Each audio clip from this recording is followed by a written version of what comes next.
Dari kita sa La Carlota guys. Mga lights ng La Carlota. Marami. Ano guys, palibot. May mga lights sa babaw kahoy. Hindi sa La Carlota Negros Occidental. Alright. So dire meron moon na pwede kang magpa-picture. So magpapapicture kami dito mamaya. Tara guys, karami kapyo.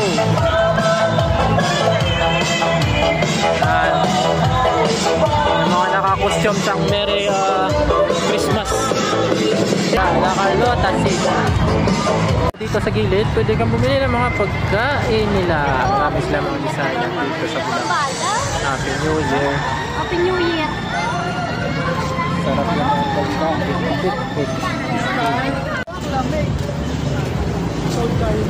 At dito naman sa kabilang side, mga inihaw.